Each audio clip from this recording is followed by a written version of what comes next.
Nous en venons à l'amendement numéro 25 et 114 amendements identiques. Monsieur Le Fur. Merci, Monsieur le Président. Madame la Ministre, merci pour votre réponse sur la laïcité. Je crois que nous progressons. C'est quand même surprenant que ce soit la droite qui doive vous obliger de la dialectique qui devrait vous devenir naturellement. Eh oui, mes chers collègues. Notre collègue David Douillet a parlé de Walt Disney. Le plus beau des Walt Disney, c'est La Belle et le Clochard. L'hymne à l'altérité s'il en est. Altérité sexuelle et altérité sociale, qui vont souvent de pair. Le refus de l'altérité, celui que vous prônez avec le mariage homosexuel, aboutit bien souvent au narcissisme, au refus du hasard de la rencontre, de l'inattendu de l'amour. Mes chers collègues, que serait une société où tout serait programmé, jusqu'à l'enfant lui-même? C'est cela qu'il faut que nous évitions. Le hasard a ses charmes. Monsieur De Flessel. Monsieur Leray.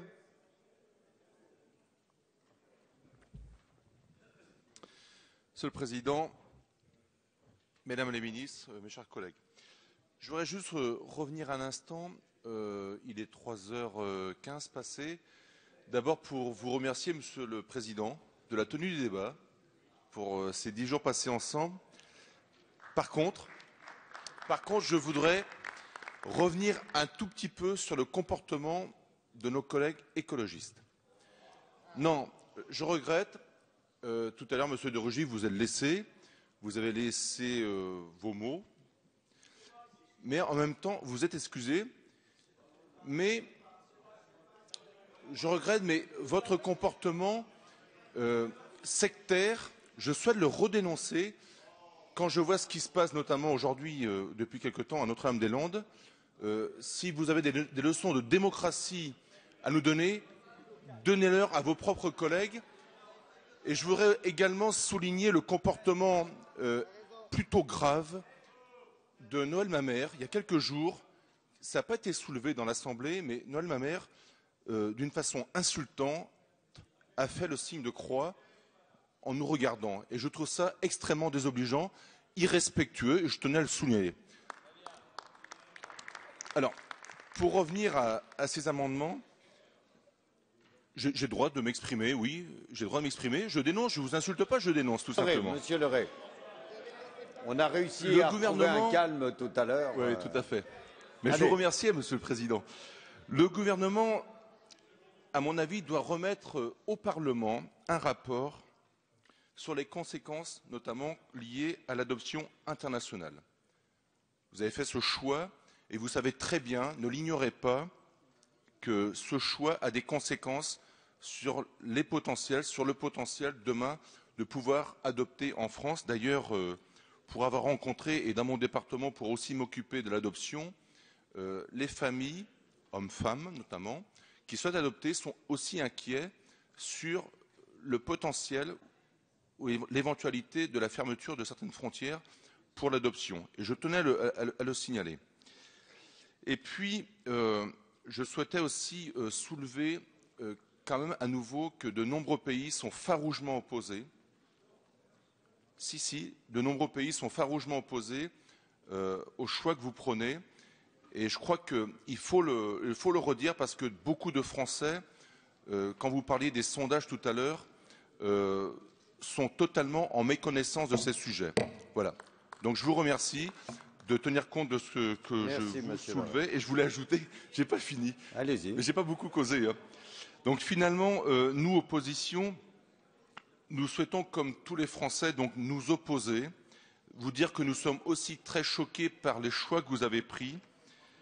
Finalement, vous allez nous déraciner de nos valeurs sous prétexte d'égalisation. C'est un terme qui est peu connu de nos citoyens, mais sous ces prétextes, vous nous déracinez. Et puis, à mon avis, vous apportez de mauvaises réponses à un vrai sujet que vous auriez pu... Monsieur Mariton, 373.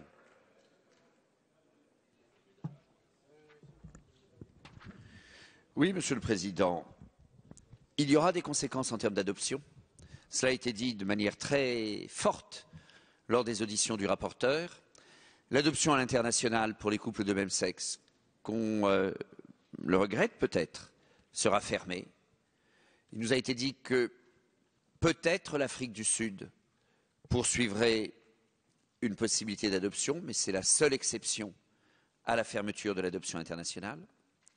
Lors de l'audition de l'Agence française de l'adoption, un des responsables présents, assez vite repris par son chef, a initié l'idée que les difficultés de l'adoption à l'international auraient un effet qui dégraderait la relation de l'agence et des pays concernés et aurait alors aussi des conséquences pour l'adoption par des couples hétérosexuels. Nous aurons donc pas d'adoption à l'international, un tarissement de l'adoption par des couples hétérosexuels, un refus de l'adoption par les célibataires compte tenu du soupçon justifié ou non qui leur est appliqué. Bref, une dégradation considérable des conditions de l'adoption. C'est un des points sur lesquels ce projet de loi impacte tous les Français. Tous. Je crois que c'est une responsabilité extrêmement grave que vous prenez. J'ajoute que certains pays aussi, sachant qu'une adoption peut échouer, que l'enfant peut être réadopté, sont d'ailleurs des dispositions que nous avons examinées plus haut dans notre discussion, se fermeront à l'adoption, y compris pour des couples hétérosexuels, ne sachant pas si, dans l'hypothèse d'un échec de l'adoption, l'enfant ne serait pas ensuite adopté par un couple homosexuel. Bref, il faut absolument évaluer cette dimension du problème. Monsieur Demazière. Oui, je crois que tout a été dit sur les risques en matière d'adoption, mais si je prends la parole, c'est parce que j'ai reçu beaucoup de mails de parents qui ont adopté. Et donc, je me dois un petit peu de le dire, et ceux-ci m'ont transmis des chiffres, notamment sur la Belgique, sur l'effondrement à la suite de la réforme, l'adaptation justement, l'adoption du mariage pour les homosexuels, l'effondrement des capacités d'adoption. Donc, on est vraiment dans la nécessité d'avoir une étude sérieuse, si cette loi est adoptée, d'avoir une étude sérieuse. Voilà. Et il faut être conscient aujourd'hui qu'effectivement, il y a 25 000 familles en France qui attendent d'adopter. Merci. Monsieur Christophe Guillotot. Merci, Président. Malgré l'heure tardive et la fatigue qui pousse certains parfois dans des retranchements un peu curieux, entre les interventions de notre collègue Dhuicq, qui nous emmènent loin parfois dans la philosophie, et les déclarations de M. Guedj à l'égard de Mme la garde des Sceaux, je voudrais quand même dire qu'on est dans un texte qui, à mon avis, bouleversera la société, mais notre collègue tout à l'heure a parlé d'éventuellement, je ne suis pas sûr que ça soit dans le bon sens, chers collègues, on le verra. Notre collègue disait que l'UMP pourrait reprendre le pouvoir en 2050. Je ne suis pas sûr que ce soit avant, mais quelle que soit la date à laquelle nous reviendrons au pouvoir, parce que c'est le jeu de l'alternance politique, et à la vitesse à laquelle vous perdez vos électeurs, je pense qu'on arrivera plus vite que 2050. Je suis intimement convaincu que c'est un texte sur lequel il faudra certainement à nouveau légiférer. Merci. Alors, après, Monsieur Reiss. Merci, Monsieur le Président. Donc, très brièvement aussi pour dire que la question de l'adoption par les couples de même sexe, compte tenu du recul de l'adoption internationale, se reportera inévitablement sur l'adoption nationale. Alors, je rappelle que nous avons déjà défendu, sans succès certes, un amendement qui s'opposait à tout quota. Le choix d'une famille pour un enfant, et non l'inverse, doit considérer l'intérêt majeur de l'enfant. C'est tout à fait primordial. Un tel rapport me semble donc indispensable. Je profite aussi de cet amendement pour rappeler ce qu'est un couple aujourd'hui.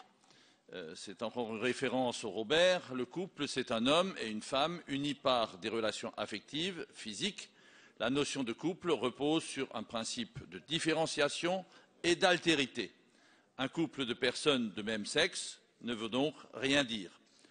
Dans les débats qui nous ont occupés durant près de 15 jours, je voudrais dire combien il est important de donner de la valeur aux mots.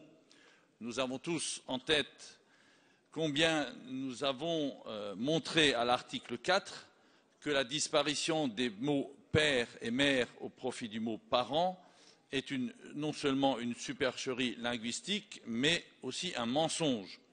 Un parent désigne étymologiquement les deux personnes que sont le père et la mère qui, conjointement, sont à l'origine de toute naissance. Le problème de ce projet de loi n'est donc pas tellement le mariage, on l'a bien compris, mais bien l'adoption d'enfants par deux personnes de même sexe. Et même si la majorité s'en défend, ce projet de loi va aboutir tant la pression sera grande sur la PMA et la GPA, et ça, les Français n'en veulent pas. Merci. Madame de la Raudière. Oui, merci Monsieur le Président. Moi, je défends aussi cet amendement demandant au gouvernement un rapport au Parlement avant le 1er septembre. La date est bien choisie, Mesdames les ministres, parce qu'elle sera, maintenant qu'on le sait, puisque la loi famille sera présentée d'ici la fin de l'année, on aura le rapport avant la loi famille, et ça me semble important de l'avoir. Vous savez, l'ouverture de l'adoption aux couples de même sexe va diminuer pour tous les couples cherchant à adopter le nombre d'enfants à adopter, car on sait que certains pays d'Afrique noire, d'Europe de l'Est ou encore la Chine sont farouchement opposés à l'idée de faire adopter leurs enfants par des couples homosexuels et qui pourraient désormais refuser que leurs enfants soient adoptables en France. Et puis, Mesdames les ministres, ça serait aussi l'occasion de toiletter les règles concernant l'adoption internationale et qui en a bien besoin. Les règles aujourd'hui en France sont particulièrement archaïques. Donc saisissez l'occasion de nous remettre ce Parlement d'ici le 1er septembre, ce rapport, pardon, c'est sans doute l'heure, d'ici le 1er septembre. Merci Madame. Monsieur Philippe Cochet. Défendu, bien évidemment, et je crois qu'il faut mesurer les conséquences qu'il y a lorsqu'on est un parent adoptant, l'angoisse que ça représente, les années d'effort et surtout l'espoir. Eh bien, avec ce texte, et c'est la raison pour laquelle nous présentons cet amendement, vous allez ruiner des espoirs de milliers de parents français qui en rêvaient depuis longtemps et qui, par cette décision, si tant est qu'elle soit appliquée, malheureusement, va leur faire perdre cet espoir. Et je pense qu'il faut quand même que vous mesuriez ce que vous êtes en train de faire ce soir, et c'est la raison pour laquelle, bien sûr, nous soutenons cet amendement. Merci. Monsieur Douillet. Monsieur le Président, pas pour l'instant. Voilà, Monsieur Jean-Christophe, mon collègue Jean-Christophe Fromentin, et ça fait des jours et des jours que j'essaye de vous alerter, a mis en exergue ce qui devait arriver. Je suis triste d'ailleurs d'avoir eu cette... oui, mon collègue Fromentin, ce que j'ai dit, d'avoir eu cette nouvelle ce soir en découvrant que sur un site ukrainien, votre circulaire servait de publicité pour favoriser, en tout cas promouvoir la GPA. C'est ce que je vous dis depuis des jours, Madame la garde des Sceaux, qui est occupée à discuter avec d'autres personnes dans le couloir. Mais c'est pas grave. Madame la garde des Sceaux, juste, je parlais de la circulaire qui maintenant est utilisée par un site, comme vous l'avez appris comme moi, en direct. Donc, non, mais je reviens parce que c'est grave. Je comprends que vous l'avez faite pour, évidemment, le droit de l'enfant et protéger les enfants, pour qu'ils aient un père. C'est compréhensible. Mais je vous en supplie, créez une circulaire dès demain, dès maintenant, pour cesser ça, pour éviter que vous tombiez dans une espèce de favoritisme vers la GPA. Et je n'utilise pas des mots qui sont trop forts, je fais attention. Parce qu'au bout du compte, évidemment, on essaie de protéger des femmes, tout simplement. C'est ni plus ni moins ça. Mais c'est le commerce du corps humain qui est au bout de la chaîne. On en a la preuve maintenant, je vous en supplie. Je voulais dire à mon ami et cher collègue Glavany que pour une minorité, non, bon, peut-être pas ami, enfin vous le prenez comme vous voulez, mais moi je vous aime bien, voilà, c'est comme ça. Non, voilà, amicalement. Oui, je sais, ça va vite, hein, excusez-moi, mais juste pour vous dire que pour une minorité, en réalité, vous avez ouvert une porte avec un char d'assaut, alors que conjointement, on aurait pu l'ouvrir ensemble, tout simplement. Je vous remercie beaucoup. Merci. Monsieur Tian. Oui, pour revenir quelques instants sur le problème de l'adoption internationale, dont vous n'avez sûrement pas mesuré l'ensemble des conséquences, mais c'est vrai que nous avons beaucoup de mails et beaucoup de courriers de gens qui sont en attente d'adoption, notamment d'enfants. Et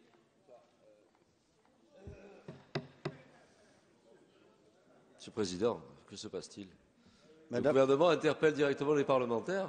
Madame la garde des Sceaux, est-ce que vous voulez la parole? Si vous permettez, Monsieur Tian. Alors, mais par contre... Bon, alors, Monsieur Tian, allez-y. Je suis désolé d'avoir fâché Madame Taubira. Non, non. Allez-y, allez-y. Non, mais je vous laisse votre temps de parole, Madame Taubira, ne vous inquiétez pas. Non, Monsieur Tian, allez-y, la garde des Sceaux interviendra tout à l'heure. Allez-y. Allez, Monsieur Tian. Je suis tout à fait confus. Non, non, mais allez-y. Bon, allez-y. si le gouvernement quitte l'hémicycle... Pour... Mais non, ne vous en faites pas. Bon, allez, ça va, bon. Mais à ce moment-là, on fait une pause. Bon. Non, simplement pour revenir sur l'adoption internationale, c'est vrai qu'on est saisi de beaucoup de mails et beaucoup de courriers de personnes qui désirent adopter un enfant et qui s'inquiètent des conséquences forcément néfastes de cet article 23, dont j'espère que Mme la garde des Sceaux n'a pas pris ombrage, parce que ce n'était pas mon intention. Hein. Ah, elle est là. Monsieur Dhuicq. Rapidement, Monsieur le Président, nous avons largement démontré l'équation infernale. 5 000 enfants adoptés en France, 4 000 venant de l'extérieur, à peu près 300 sur le total de la seule Fédération de Russie, dont l'ambassadeur avait déjà été en petit comité il y a quelques mois, extrêmement clair. Fermeture de l'adoption progressivement aux Français, quelle que soit leur orientation sexuelle. Donc, au bout du compte, procréation médicalement assistée. Égalité entre couple d'hommes et couple de femmes, donc gestation pour autrui, inéluctablement. Merci, Monsieur Marlex.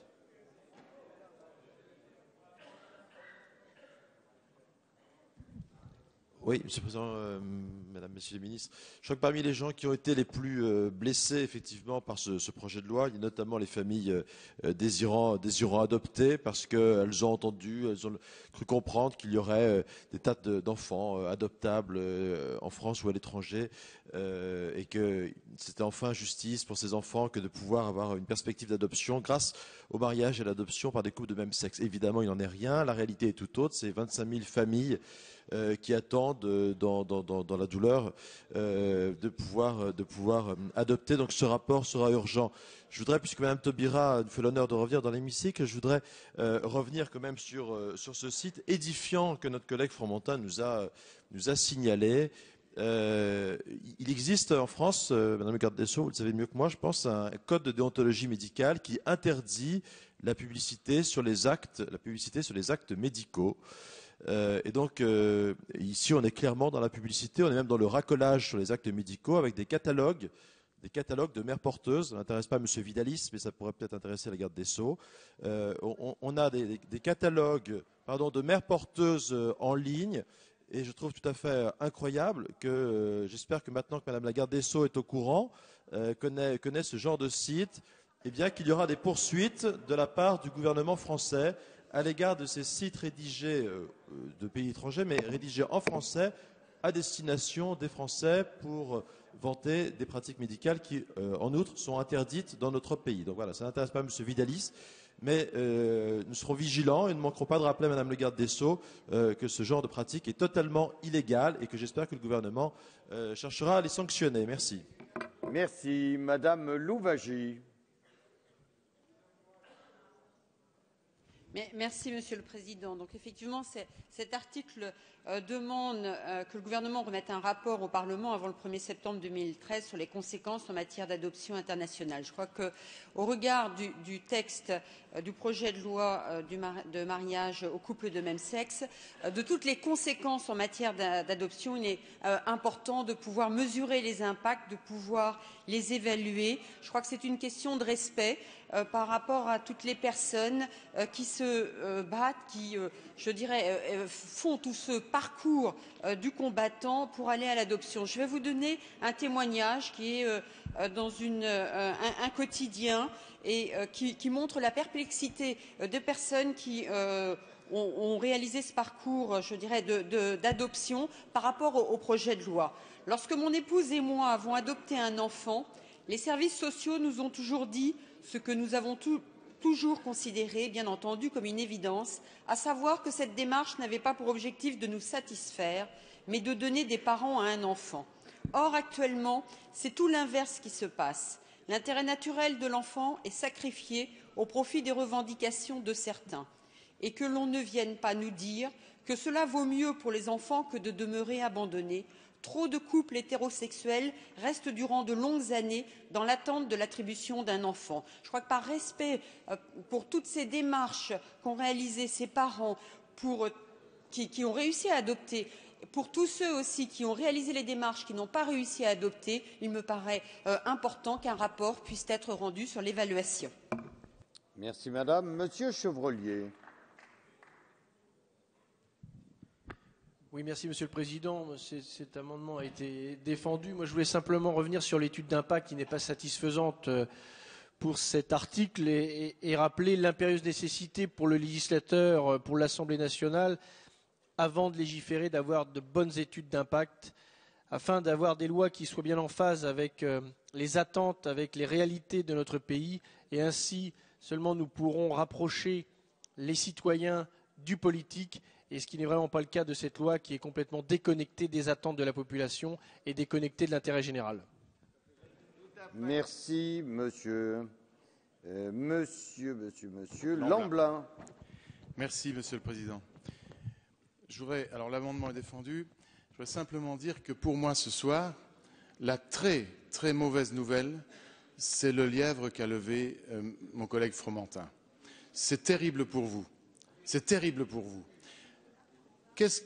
Tout simplement, avec cette affaire d'Ukraine, ça veut dire il n'y a pas besoin d'attendre 2050, comme disait Madame Chapdelaine tout à l'heure. En 8 jours, l'affaire est internationalisée. Ça veut dire que grâce à vous, quelques Ukrainiennes supplémentaires vont vendre leur bébé,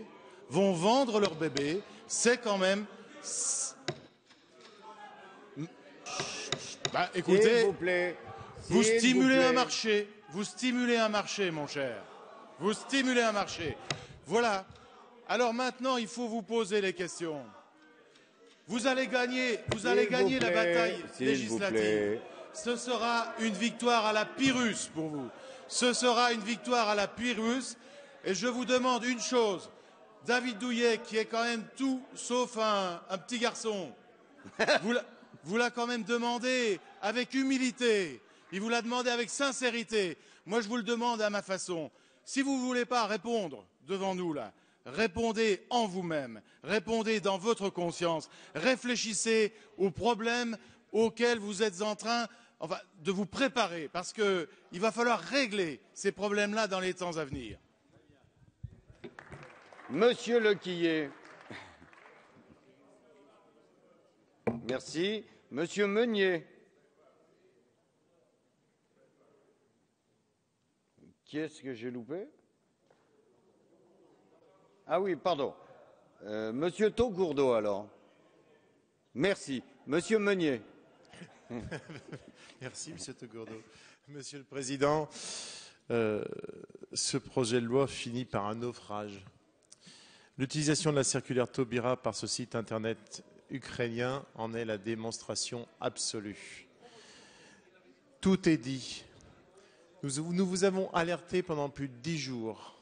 Aujourd'hui, les faits sont là. Et les faits sont têtus. Vous n'êtes pas sans le savoir, mes chers collègues.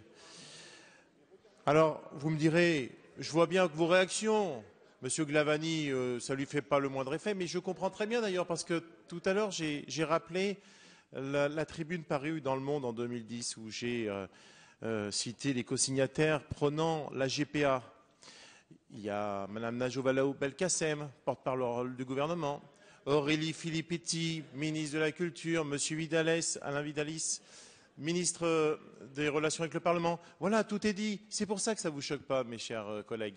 Mais ce n'est pas grave. Le combat va continuer pour nous.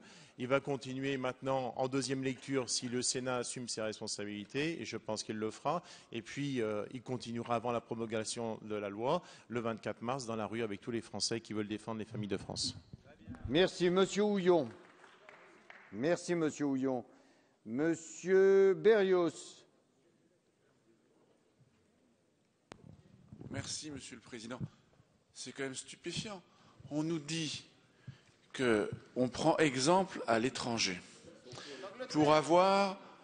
Pour prendre exemple, on prend exemple sur eux pour dire, mais regardez, ça se fait ailleurs. On prend des dispositions spécifiques tout à l'heure pour contourner la loi française par anticipation.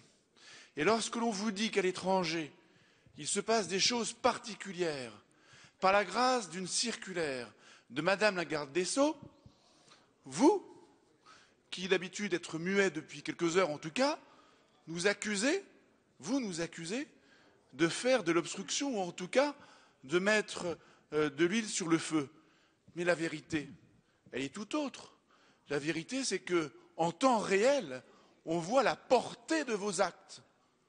Il est urgentissime d'arrêter la catastrophe que vous êtes en train de réaliser. Ou en tout cas, prenez conscience de cela. Et vous avez même un devoir de conscience vis-à-vis de tous les Français et vis-à-vis de toutes les femmes dans le monde. Merci, Monsieur Lett. Monsieur Breton. Merci, Monsieur Breton. Monsieur Fasquelle. Oui, on le voit bien avec votre projet de loi, vous détournez l'adoption plénière, vous contournez le principe de vraisemblance, qui est un principe qui a toujours inspiré le droit français de la filiation. Et d'ailleurs, le Conseil d'État, dans le morceau d'avis que nous avons, puisque vous n'avez pas eu le courage de donner l'avis du Conseil d'État, et quel manque de transparence, le Conseil d'État attire l'attention du gouvernement sur la question délicate et toujours en débat de l'accès aux origines, parce que c'est le vrai problème posé par l'adoption plénière, c'est la coupure définitive avec la famille naturelle. Et là, vous avez complètement méprisé depuis le début de ce débat, j'attire votre attention sur ce point, malheureusement jusqu'à présent sans succès, sur un autre mouvement profond de la société qu'il faut aussi entendre, c'est la volonté de connaître ses origines, la volonté de connaître son père et sa mère. C'est d'ailleurs garanti par la Convention de New York sur les droits de l'enfant. Et ça, vous l'avez complètement passé sous silence. Et ça va revenir. Mais si, c'est dans le sujet, Germinal Perrault. C'est complètement dans le sujet. Si tu n'as pas compris ça, malheureusement, tu n'as pas compris toutes les conséquences de ce texte. Et puis, vous rendez avec ce texte aussi l'adoption plus difficile. Et c'est l'objet de cet amendement, Monsieur Perrault. C'est l'objet de cet amendement, ça rend l'adoption plus difficile et donc forcément, ça va favoriser et encourager le recours à la PMA et à la GPA, à l'adoption devenant plus difficile. Et par le biais de la circulaire de Madame la garde des Sceaux, que vous le vouliez ou non, cette circulaire, c'est un encouragement à faire appel à la gestation pour autrui à l'étranger. Voilà ce que vous êtes en train de mettre en place. 1. Mépriser les droits des enfants qui veulent connaître leur origine. 2. Encourager le recours à la PMA et à la GPA à l'étranger. C'est un véritable scandale et je vous demande vraiment de réfléchir en conscience. Oui, bien évidemment, à une meilleure reconnaissance des couples homosexuels. Oui, à de nouveaux droits pour les enfants dans les familles homosexuelles, mais non à ce que vous mettez en place. Monsieur Sancy, défendu, je vous remercie. Madame Claudine Schmitt. Oui, je suis là. Merci, Monsieur le Président. Mesdames les ministres, Monsieur le ministre, au début de nos débats, j'étais déjà intervenue sur les conséquences que cette loi pourrait avoir sur l'adoption internationale. Je m'inquiète effectivement sur le fait que cette loi peut être préjudiciable aux couples hétérosexuels qui sont en demande d'adoption. Il est nécessaire que nous puissions avoir une connaissance approfondie de l'attitude des organismes qui accordent des adoptions face aux États qui permettent aux couples homosexuels d'adopter. Si vous deviez refuser cet amendement, Madame la Ministre, je serais appelée à penser que vous avez quelque chose à cacher aux couples en attente d'enfants. Cette loi, vous l'avez compris durant ces 12 jours de débat, pêche sur la problématique des enfants. Avec les hautes fonctions qui sont les vôtres, vous ne pouvez pas les occulter. Cette loi a pour objectif de répondre aux demandes de quelques adultes. C'est vous-même qui avez parlé de quelques personnes. Alors, faites en sorte que les enfants ne vous demandent pas des comptes dans quelques années. Je fais appel à votre cœur de mère. Je vous remercie. Merci. Madame Geneviève Lévy. Entendu. Merci. Monsieur Guy Geoffroy. Merci, Monsieur le Président. mes collègues l'ont dit, je voudrais le répéter, vos atermoiements sur la PMA, votre phénoménal loupé en forme de provocation sur la GPA vous conduisent aujourd'hui à commettre une autre faute, celle du mensonge. Mensonge vis-à-vis des familles hétérosexuelles qui attendent un enfant et mensonge surtout dans le cadre de votre projet de loi à l'égard des familles homosexuelles à qui vous donnez l'illusion qu'elles pourront adopter, mais à qui vous refusez de dire que vos erreurs, vos excès, vos cachotteries ferment la porte de l'adoption internationale. Alors, si on ajoute à cela le scandale des scandales que nous avons découvert ce soir avec ce site ukrainien, je voudrais, Madame la Ministre, vous demander, et je sais que vous allez répondre, si vous êtes en mesure de prendre ici devant nous ce soir l'engagement de dénoncer publiquement l'utilisation scandaleuse par un site marchand ukrainien de la circulaire dont vous êtes la signataire. Monsieur Leboeuf. Oui, Monsieur le Président, merci. Madame la garde des Sceaux, je voudrais revenir sur ce qui vient d'être dit et vous donner un exemple concret que je viens de vivre avant-hier.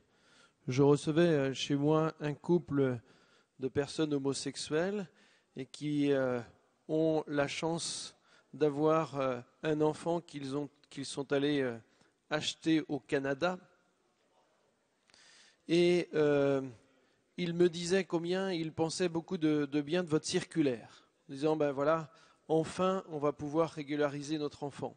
Et l'autre disant, eh bien moi, je vais maintenant pouvoir, puisqu'on a une circulaire comme celle-ci, je vais pouvoir aussi avoir le droit à l'enfant. Et ils ont commencé à chercher à nouveau sur leur site au Canada pour pouvoir à nouveau exploiter une Canadienne. Voilà, on ne cesse de vous le démontrer depuis le début, cette circulaire devient incitative et ce soir, nombreux sont les exemples qui ont pu être apportés ici au débat. Ce que je vous dis, je l'ai vécu avant-hier soir. Avis de la Commission. Avis défavorable pour deux raisons. La première, c'est qu'au terme de l'article 24 de la Constitution, le contrôle de la mise en application des lois appartient en premier chef au Parlement. Et donc c'est un devoir que nous ne pouvons renoncer à exercer. Deuxième raison, la date du 1er septembre 2013 me semble la date du 1er septembre 2013 pour évaluer les conséquences de ce texte en matière d'adoption internationale me paraît mal à propos, dans la mesure où pour obtenir une adoption, il faut minimum 9 mois d'agrément et entre 3 et 5 ans pour aboutir jusqu'au jugement d'adoption. Autrement dit, j'ai peur que le rapport du 1er septembre 2013 soit bien vide. Avis défavorable de la Commission. Madame Clergeau.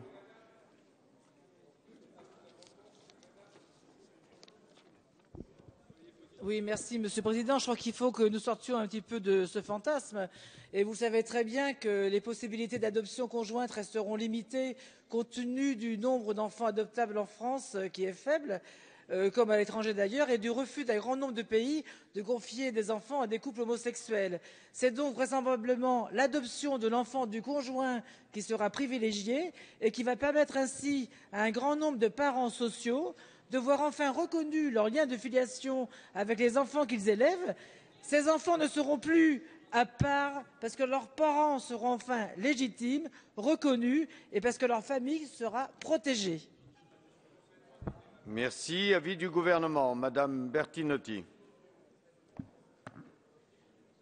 Oui, je voudrais qu'on mette de vraies réalités sur la question de l'adoption internationale. D'abord, vous dire qu'effectivement, elle est en forte chute depuis plusieurs années, puisqu'on est passé de 4 000 enfants adoptés en France en 2006 à moins de 2 000 en 2011, et les couples homosexuels n'y sont pour rien. Le deuxième point que je voudrais aussi indiquer, c'est que cette baisse des effectifs du nombre d'enfants adoptables est liée à plusieurs facteurs. D'une part, l'adhésion des pays d'origine à la Convention de La Haye, qui se traduit par un meilleur contrôle des procédures et notamment de l'adoptabilité des enfants. Et je pense que vous y êtes très sensible, vous qui êtes très sensible à l'intérêt supérieur de l'enfant. Deuxième raison, c'est le décollement économique constaté dans la plupart des pays d'origine qui pousse à justement faire adopter par les nationaux leurs propres enfants. Et le troisième point que je voudrais mentionner, c'est qu'il y a une évolution du profil des enfants adoptables qui sont désignés d'un vocable qui n'est pas des plus heureux, sont des enfants à besoins spécifiques, c'est-à-dire des enfants qui sont âgés de 6 ans ou plus, qui posent des problèmes de santé ou un handicap ou qui sont en fratrie et qui sont maintenant majoritaires. Or, qu'est-ce qu'on constate? Pourquoi il y a tant de candidatures peu satisfaites? C'est qu'on s'aperçoit de plus en plus qu'il y a une inadaptation des projets d'adoption à la réalité de l'adoption. Et que si vous voulez rendre service à toutes ces familles qui sont en demande d'adoption, il faut peut-être réfléchir sur un meilleur parcours des familles adoptantes pour leur signifier effectivement ce qu'est devenu la réalité de l'adoption et qu'ils sachent exactement ce à quoi ils peuvent espérer. Alors, pour revenir sur la question directe qui est posée, je suis désolée, le projet de loi n'aura pas d'impact pour les couples hétérosexuels puisque, on vous l'a déjà dit, mais je le répète, les pays d'accueil doivent impérativement se plier aux critères qui sont fixés uniquement par les seuls pays d'origine concernant le profil des candidats à l'adoption. De fait, les couples de même sexe ne seront pas candidats dans des pays n'autorisant pas ces candidatures et n'empêcheront pas les candidats hétérosexuels à continuer à candidater. Ensuite, aucun pays d'origine n'a pris des mesures de rétorsion à l'égard des couples hétérosexuels, ou voire même de l'ensemble des candidats, suite à l'adoption d'une loi autorisant le mariage et ou l'adoption entre couples de même sexe.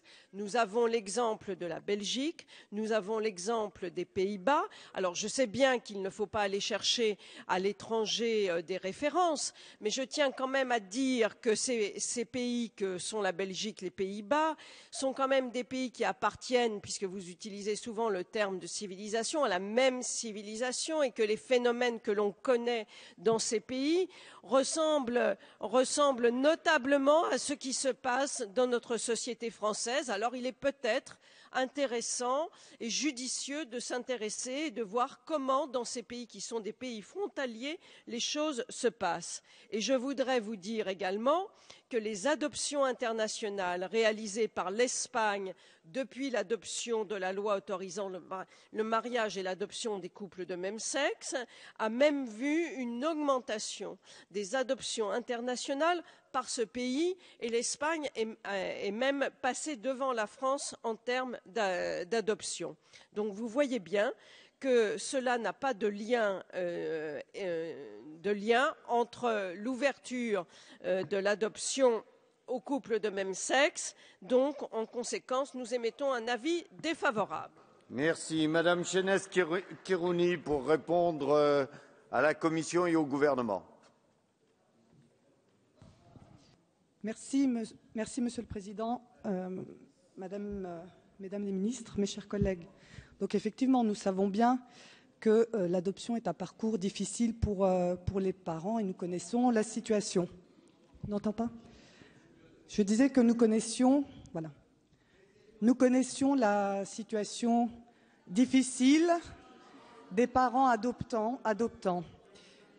Mais vous le savez que la majorité des adoptions concernera des adoptions intrafamiliales, des situations familiales déjà existantes. Cette loi ne portera donc pas préjudice aux couples hétérosexuels. Donc n'attisez pas les peurs et ne divisez pas les Français et les Françaises. Et je dirais, comme à l'époque, pour le divorce, pour l'IVG, le Pacs, ces textes suscitent des questionnements, des débats. Mais l'histoire nous démontre que ces lois n'ont pas bouleversé la société, n'ont pas provoqué le chaos. Et nous sommes convaincus que la société est prête. J'ai entendu une expression dans les bancs de l'opposition qui dit « si par malheur cette loi devait être votée ». Ce n'est pas par malheur que cette loi sera votée, mes chers collègues, mais parce que, j'espère que vous en êtes convaincus, c'est la démocratie, et parce qu'une grande majorité des députés de cette Assemblée, et qui représente le peuple, l'aura souhaité.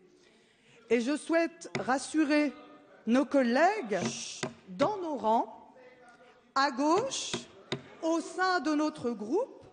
Nous sommes fiers du travail mené par les ministres, nous sommes fiers du travail mené par les collègues et nous sommes fiers de voter cette loi historique. Merci. Merci. Monsieur Coronado. Oui, nous arrivons à la fin de nos débats. C'est une heure tardive. Je pense que l'opposition jette ses dernières forces dans cette bataille. Je crois que le débat a honoré le Parlement, même si nous avons pu avoir parfois l'impression qu'il se prolongeait inutilement. J'imagine sans doute que c'est le souvenir ému des pains au chocolat à la buvette qui nous fait rester si longtemps dans cet hémicycle. Je voudrais simplement vous dire, parce que vous êtes intervenu à plusieurs reprises sur cette question, nous aurons sans doute ce débat sur la PMA et même sur la GPA dans les années qui viennent.